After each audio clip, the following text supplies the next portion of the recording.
So Nintendo has nuked Let's Players on YouTube, and that is so freaking stupid. What is going on, guys and girls? It is GhostRobo, and I'm here to talk about the Nintendo YouTube controversy and all the issues that have arisen out of that. But first, quick note, if you're someone who is afraid of opinions, doesn't like opinions, don't want to hear opinions, should probably leave the video now, because I'm about to go off on all of it. Cool? Cool. Okay, so in summary, what has happened? Nintendo has issued a bunch of third-party claim Content ID matches on Let's Play videos of games that they have published and or produced.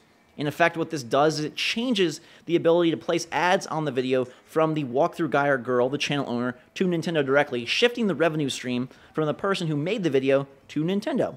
Now, some people don't think this is a big deal. Some people are, in fact, saying Nintendo is being quite generous, that they could have striked the channels and shut them down permanently. Instead, they let the videos stay and merely just shifted where the money was going. But it's far more insidious than that, and it's based on a bunch of false assumptions and just a general public misunderstanding of YouTube in general. So the overall corporate thought, as far as I know, is that somehow there is this person that exists that instead of going out and spending $60 on a game, is watching the full walkthrough on YouTube, and this is hurting sales. Now, in my personal opinion, I think that's a completely baseless, off-base, crazy, foundationally wrong and incorrect claim. Because I can't envision, nor do I know, the person who exists that somehow has $60 to spend on a game, and instead says, you know what, I'm going to go on YouTube and watch it and not spend my money. Because games are different than any other media that could potentially be considered copyright content on YouTube because of the fact that they're interactive. To fully experience a game, you have to play it yourself. It's not the same to watch it. And if you're someone who was going to go on YouTube to watch the game instead of playing it, you probably were never going to buy it in the first place. Or if you were going to buy it, it was going to be a rental, it was going to be used, maybe even pirated. But the person who has $60 to spend and wants to spend it on a game and then finds a walkthrough on YouTube and says, oh, instead of buying, I'm going to go watch it, I don't think they exist. I really don't think they exist. I think that this corporate thinking that there are so many people out there that are, instead of purchasing games, watching them on YouTube is just downright crazy. What I don't think is crazy is the boatload of people that go watch a walkthrough on YouTube, enjoy the game, see that it's cool, and then go spend $60. And that is a huge, huge gain for these companies that they are not realizing and not recognizing. I cannot tell you how many people over the last 2.5 years have contacted me saying, thank you so much for covering this game, I didn't know about it. Thank you so much for covering this game, I went out and bought it.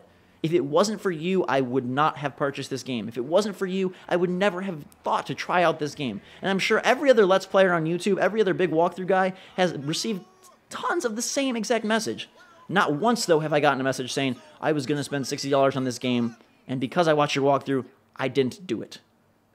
If someone enjoys the game, they want to play it themselves. If they're only going to watch the story on YouTube, they probably were never going to buy it anyways. And even if YouTube never existed, there are so many other sites, Kotaku, Joystick, IGN, Giant Bomb, Polygon, endless number of gaming sites that have videos, that have previews, that have reviews, that you could go in and watch anyways if your whole mission was just to see this game without purchasing it.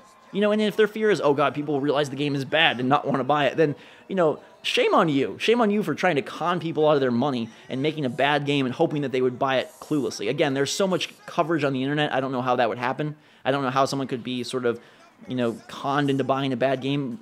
All I see is people coming, watching the games that we cover, and then going out and either purchasing them or telling their friends or experiencing them for themselves. And I think a lot of indie developers get it.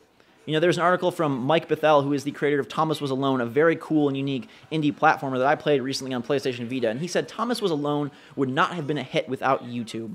And I think that a lot of other indie developers feel the same way, that these people who I would consider closer to the gamer, closer to the culture of it than these suits up at corporate level, they get it. They understand the benefit of YouTube. And some people, you know, are definitely concerned. You know, the guys from Minecraft, Notch, said we had a meeting with YouTube and got told we could get a cut of all Minecraft video ad revenue. It was tempting.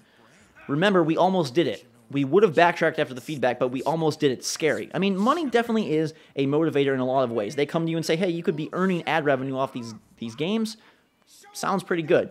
But what they're failing to realize is the general backlash that they will receive is not worth that money. Because what's going to happen is people will stop covering the games. They will stop featuring them on their channel. They will stop promoting them. They will stop saying, hey, you should check this out. I mean, I'm afraid to continue my Mario walkthrough. I don't want to go and play any of the new Nintendo games because there is a chance that it could just result in a bunch of crap.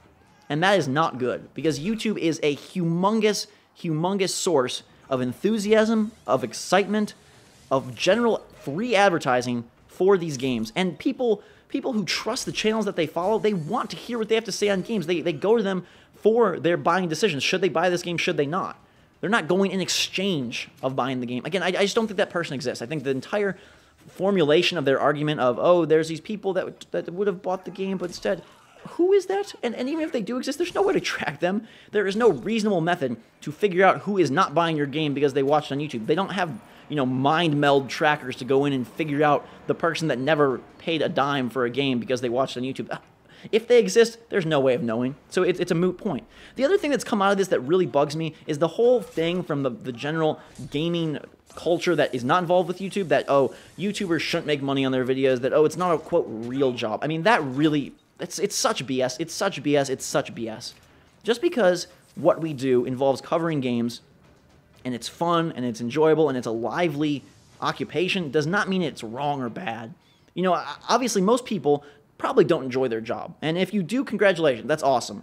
I'm sure the goal for most people is to enjoy the work that they do, enjoy what they're spending their hours on to make money. But don't condemn someone for doing something that is more fun or quote, easy than what you're doing. Because let me tell you, it's not easy. Recording these games, editing the videos, interacting with the community, constantly uploading, dealing with computers and internets and companies like Nintendo doing stuff like this and networks and all this stuff, it's a full-time job.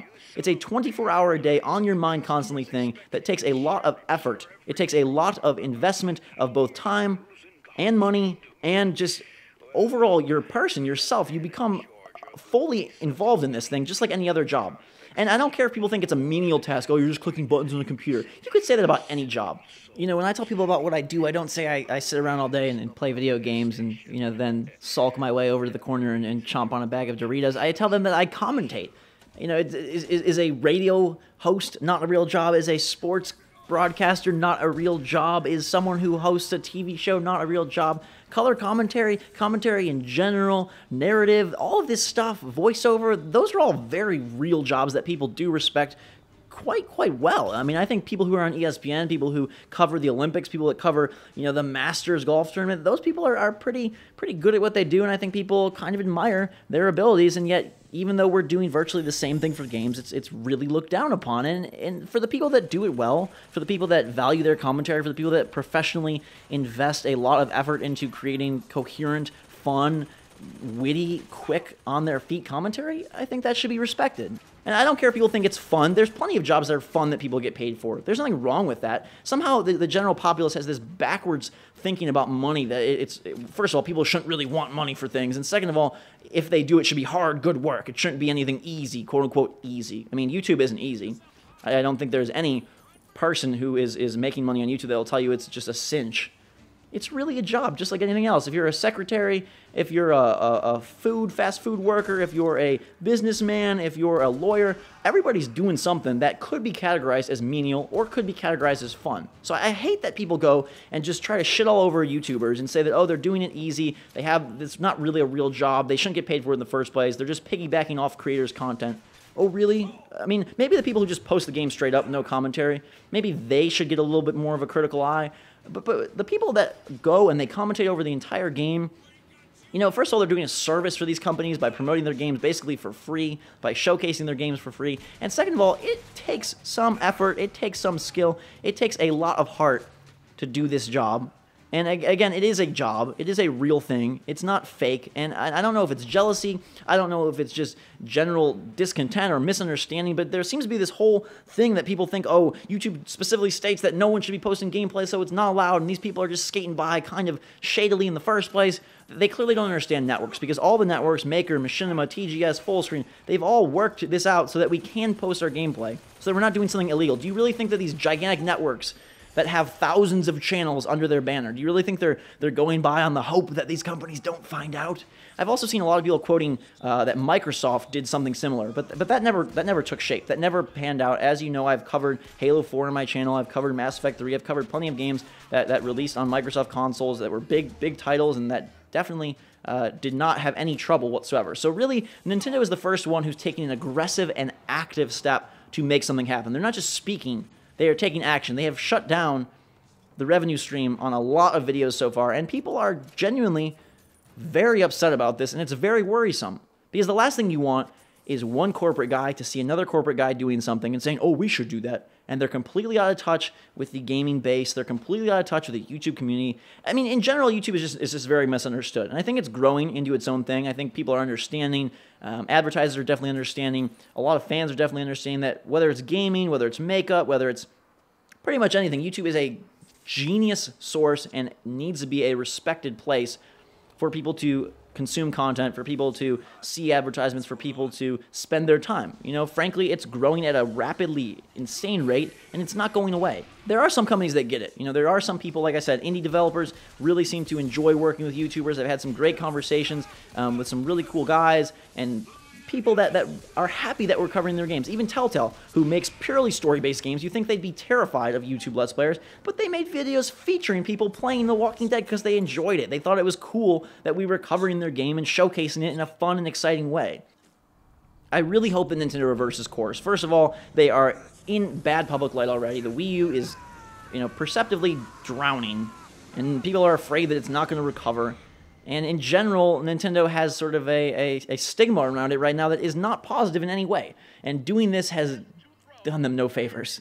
They really need to reverse course. I hope this is a one-time thing. I hope that they understand the backlash. The outcry has been great so far. Lots of coverage on gaming blogs, lots of coverage by YouTubers. I hope this video does some of that as well. And, you know, whatever your job is, whether it's moving rocks, whether it's the President of the United States, whether it's working at a water park, whether it's teaching people how to play piano, it's a job. You're doing it. It's work. I mean, who's to judge what is a, quote, real job?